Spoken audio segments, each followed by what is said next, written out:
Há um limite para o que a mente humana pode suportar ao olhar para si mesma. Durante décadas de análise clínica, observei pacientes que iniciaram suas jornadas de autoconhecimento com as melhores intenções, apenas para descobrir que certos territórios do inconsciente são perigosos demais para serem explorados sem supervisão adequada. Você já se perguntou por que algumas pessoas que se aprofundam demais em práticas de autorreflexão acabam mais perturbadas do que quando começaram? Por que meditadores experientes às vezes desenvolvem ansiedade crônica? Por que aqueles que buscam despertar espiritual através da introspecção radical podem experimentar episódios de despersonalização ou crises existenciais profundas? A resposta reside em uma verdade psicanalítica fundamental que a maioria dos gurus espirituais prefere ignorar: o inconsciente possui mecanismos de defesa por uma razão evolutiva. Quando violamos esses mecanismos prematuramente, sem compreender sua função protetiva, corremos o risco de desestabilizar toda a estrutura psíquica. É como remover uma parede de sustentação de uma casa sem entender que ela mantém o teto no lugar. O resultado pode ser um colapso catastrófico da personalidade. Imagine por um momento a seguinte situação: você está meditando profundamente, explorando camadas cada vez mais profundas de sua consciência, quando de repente se depara com uma memória reprimida tão traumática que seu ego simplesmente não possui recursos para processá-la. Ou talvez você esteja praticando técnicas de dissolução do ego e, inadvertidamente, acesse material do inconsciente coletivo que sua psique individual não está preparada para integrar. O que acontece então? A mente, em um ato desesperado de autopreservação, pode criar sintomas dissociativos, ataques de pânico inexplicáveis, ou até mesmo episódios psicóticos temporários. Esta não é uma crítica à busca espiritual, mas sim um alerta baseado em observações clínicas rigorosas. Durante meus anos de prática,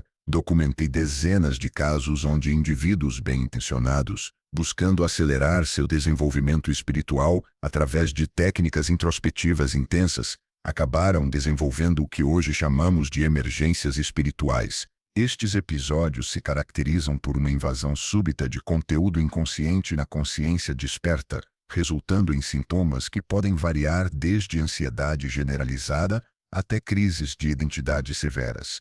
Agora deixe-me contar sobre Maria, uma de minhas pacientes mais memoráveis. Ela chegou ao meu consultório após 6 meses de prática intensiva de meditação vipassana.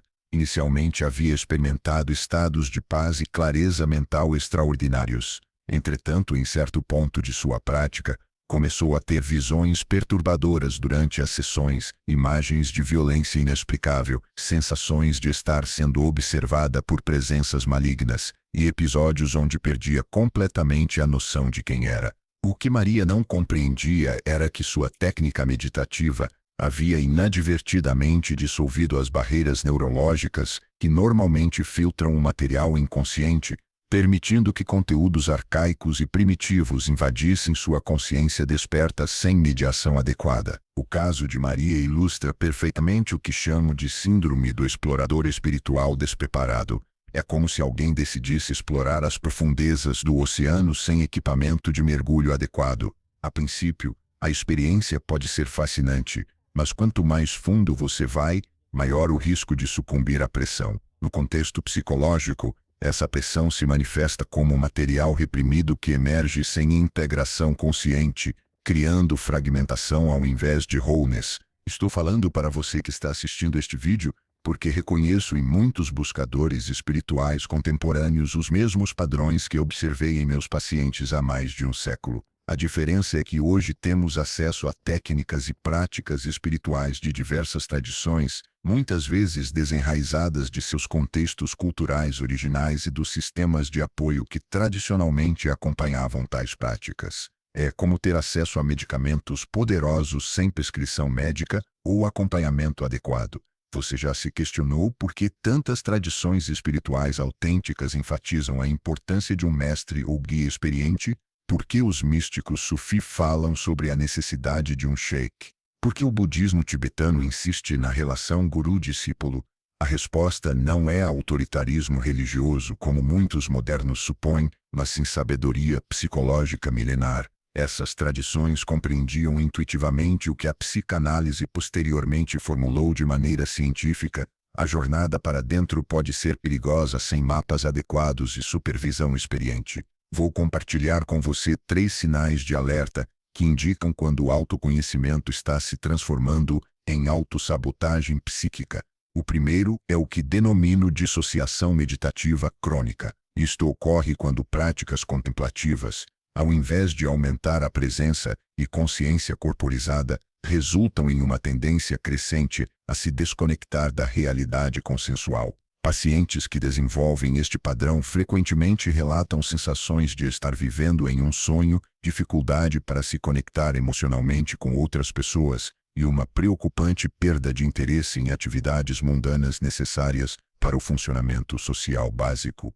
O segundo sinal é o que chamo de inflação espiritual compensatória. Este fenômeno ocorre quando o ego, confrontado com material inconsciente que ameaça sua estabilidade, desenvolve uma identidade grandiosa como mecanismo de defesa. A pessoa começa a se perceber como especialmente iluminada, escolhida ou dotada de poderes especiais. Esta não é verdadeira expansão de consciência, mas sim uma defesa neurótica contra sentimentos de fragmentação e vulnerabilidade. É o que Jung chamaria de identificação com o self arquetípico, uma confusão perigosa entre o ego pessoal e os conteúdos transpessoais. O terceiro indicador é a síndrome do buscador perpétuo sem integração. Estes indivíduos saltam compulsivamente de uma prática espiritual para outra, sempre em busca da próxima técnica reveladora ou experiência transcendente. Superficialmente, isso pode parecer dedicação espiritual, mas psicanaliticamente, representa uma fuga maníaca da ansiedade que surge quando começamos a tocar em material inconsciente profundo. É uma forma de resistência disfarçada de progresso espiritual. Aqui faço uma pausa necessária em nossa conversa. Preciso perguntar algo importante. Você já se sentiu verdadeiramente ouvido em sua jornada de autoconhecimento? Não me refiro apenas a ser compreendido intelectualmente, mas realmente visto e validado em suas experiências mais profundas e por vezes perturbadoras? Se algo do que compartilhei até agora ressoa com sua experiência pessoal, gostaria que deixasse um comentário descrevendo brevemente seu maior desafio no autoconhecimento. Pode ser algo simples como: meu maior desafio é lidar com ansiedade quando medito profundamente, ou sinto que quanto mais busco espiritualidade, mais confuso fico sobre minha identidade. Este gesto de compartilhamento não apenas me ajuda a entender melhor como servir esta comunidade, mas também tem um efeito terapêutico para você. Quando nomeamos e externalizamos nossas lutas internas, diminuímos seu poder de nos perturbar subconscientemente. Além disso, ao ler os comentários de outros, você perceberá que não está sozinho nesta jornada, e essa percepção de universalidade é em si mesmo curativa. Por favor, tome alguns segundos para compartilhar seu desafio nos comentários antes de continuarmos. Retornando ao nosso tema central, é crucial compreender que os perigos do autoconhecimento excessivo ou mal orientado não invalidam a importância da jornada interior. Pelo contrário, eles destacam a necessidade de uma abordagem mais sofisticada e psicologicamente informada. Durante minha carreira clínica, desenvolvi o que chamo de princípios de autoexploração segura, baseados na compreensão de como o inconsciente opera e como pode ser acessado de maneira que promova integração ao invés de fragmentação. O primeiro princípio é o que denomino dosagem consciente.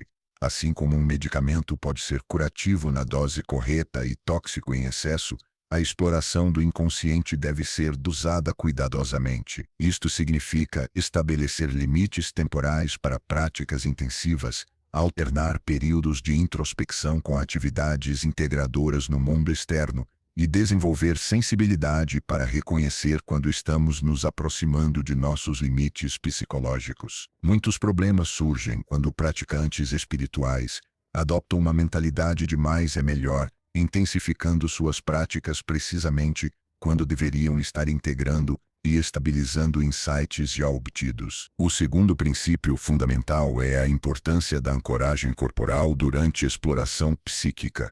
Uma das descobertas mais significativas da psicanálise é que traumas e conteúdos inconscientes perturbadores são frequentemente armazenados somaticamente, como tensões musculares, padrões respiratórios restritivos e outras manifestações corporais. Quando acessamos estes conteúdos através de práticas puramente mentais, sem simultaneamente trabalhar com o corpo, corremos o risco de criar uma dissociação entre mente e soma que pode ser profundamente desestabilizadora. Práticas eficazes de autoconhecimento sempre incluem algum elemento de consciência corporal, seja através de movimento consciente, trabalho respiratório ou simplesmente manter atenção periódica às sensações físicas durante contemplação.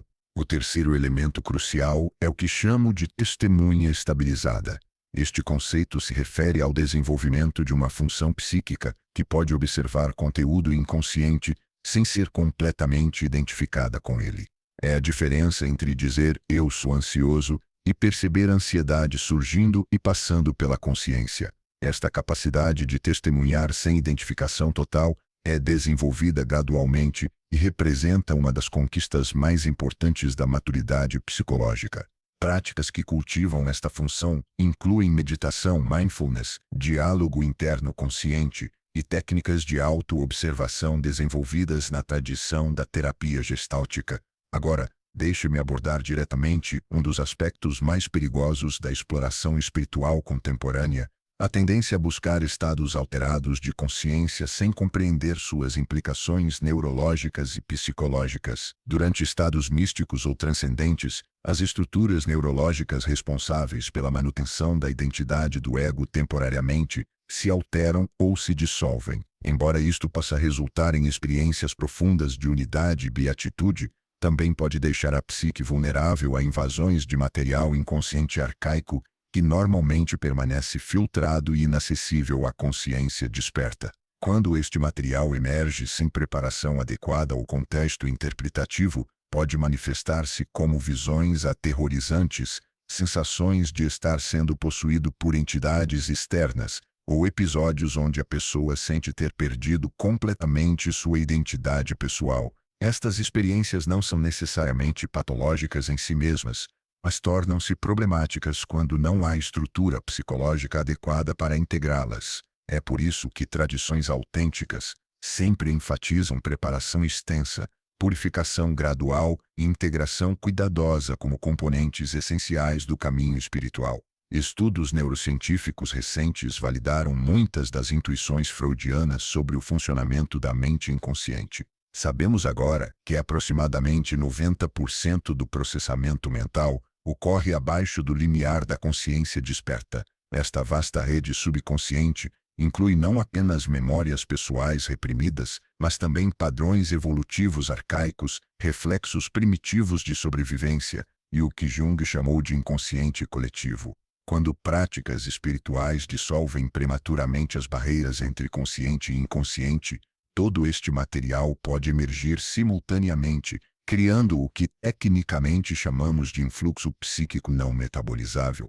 A chave para evitar tais complicações reside em compreender que verdadeiro desenvolvimento espiritual não é uma questão de acelerar ou forçar experiências transcendentes, mas sim de construir gradualmente a capacidade psicológica para conter e integrar estados expandidos de consciência. Isto requer o que chamo de preparação tríplice: preparação emocional, através da resolução de traumas pessoais pendentes, preparação mental através do desenvolvimento de estruturas conceituais adequadas para compreender experiências não ordinárias, e preparação somática através de práticas que aumentam a tolerância do sistema nervoso para estados de alta ativação.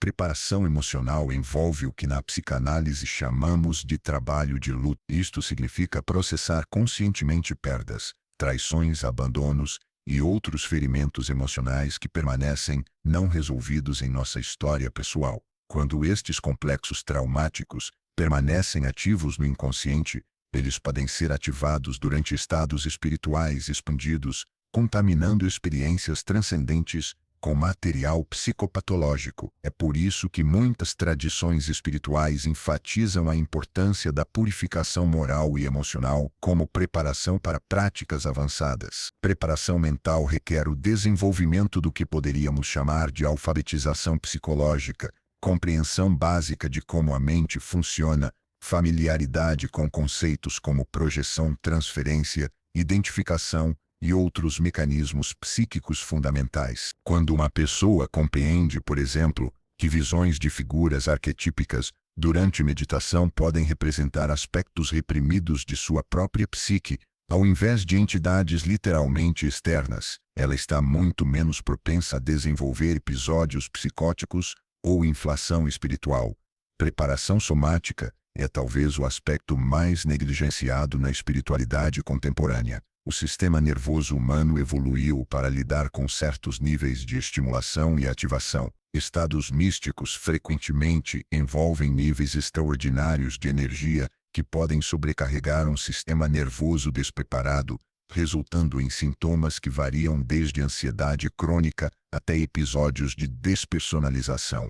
Práticas que gradualmente expandem a tolerância do sistema nervoso incluem exercícios respiratórios específicos, movimento consciente, exposição progressiva a estados de ativação elevada e técnicas de autorregulação desenvolvidas na tradição da psicologia somática. Além destas preparações, é essencial compreender o que chamo de sinais de sobrecarga psíquica. Estes incluem insônia persistente após práticas espirituais, sensibilidade exagerada a estímulos sensoriais, oscilações extremas de humor, sensações de energia elétrica percorrendo o corpo de maneira desconfortável, episódios de confusão ou desorientação e, mais significativamente, uma crescente dificuldade para distinguir entre experiências internas e realidade externa.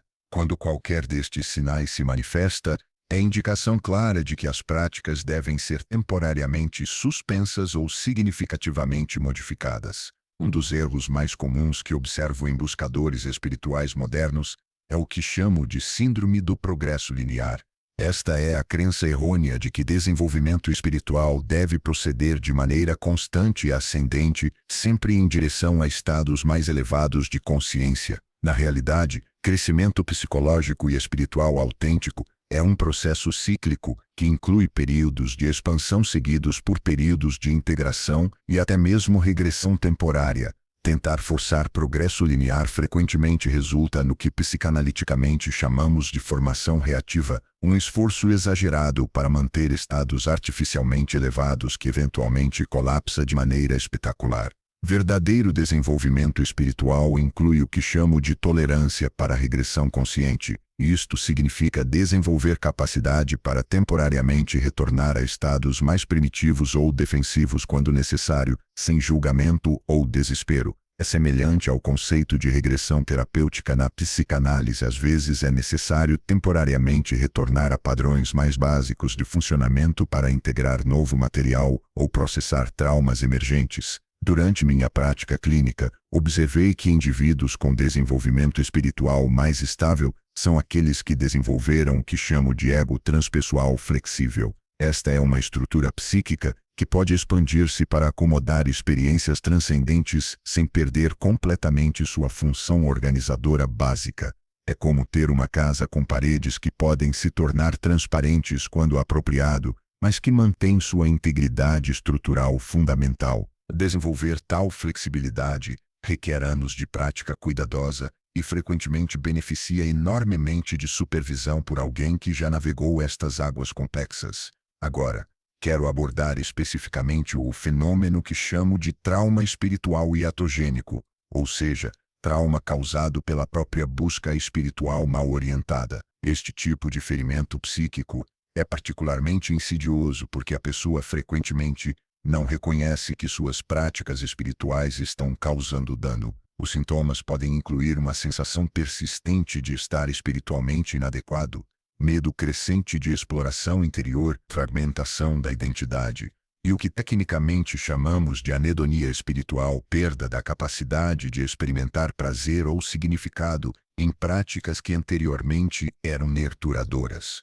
trauma espiritual e iatrogênico frequentemente resulta de práticas que ignoram os princípios básicos de titulação e contenção derivados da psicologia do trauma. Titulação refere-se à exposição gradual e dosada a material desafiador, permitindo que o sistema nervoso se adapte progressivamente. Contenção envolve o desenvolvimento de recursos internos e externos para manter estabilidade durante períodos de exploração intensa. Quando práticas espirituais violam estes princípios, forçando exposição prematura a estados ou conteúdos para os quais a pessoa não está preparada, o resultado pode ser retraumatização ao invés de cura. A recuperação de trauma espiritual e iatrogênico requer uma abordagem cuidadosa que honre tanto a legitimidade das experiências espirituais quanto a necessidade de estabilização psicológica. Isto frequentemente envolve um período de abstinência de práticas intensivas, combinado com trabalho terapêutico para integrar experiências perturbadoras e reconstruir um senso coerente de identidade. É um processo que pode levar meses ou até anos, dependendo da severidade do dano psíquico original. Uma das distinções mais importantes que aprendi durante décadas de trabalho clínico é a diferença entre experiência espiritual autêntica e o que chamo de espiritualidade defensiva. Experiência espiritual genuína emerge naturalmente de um estado de presença relaxada e abertura receptiva. Ela é caracterizada por sensações de expansão, conexão, paz e frequentemente por insights que provam ser estáveis e integráveis ao longo do tempo. Por outro lado, espiritualidade defensiva é uma fuga maníaca da ansiedade existencial, caracterizada por busca compulsiva de estados alterados, necessidade de validação externa para experiências espirituais e tendência a usar práticas espirituais para evitar lidar com questões psicológicas básicas. Espiritualidade defensiva é frequentemente acompanhada por o que chamo de bypass espiritual, a tendência a usar conceitos e práticas espirituais para evitar trabalho psicológico necessário. Exemplos incluem usar perdão prematuro para evitar processar raiva legítima, utilizar conceitos de não-dualidade para evitar estabelecer limites saudáveis ou empregar práticas de desidentificação para fugir de responsabilidades pessoais. Embora estas estratégias possam proporcionar alívio temporário, elas frequentemente perpetuam os problemas subjacentes que estão tentando evitar. O desenvolvimento de discernimento entre espiritualidade autêntica e defensiva é uma das habilidades mais importantes que um buscador pode cultivar. Esta capacidade requer honestidade radical consigo mesmo, disposição para questionar motivações subjacentes, e frequentemente o feedback de outros, que podem observar nossos padrões com maior objetividade. É por isso que tradicionalmente a vida espiritual era vivida em comunidade, onde comportamentos defensivos podiam ser gentilmente confrontados por aqueles que compartilhavam o mesmo caminho. Chegando às considerações finais de nossa exploração, é importante reconhecer que os perigos que discuti não devem desencorajar a busca genuína de autoconhecimento e desenvolvimento espiritual.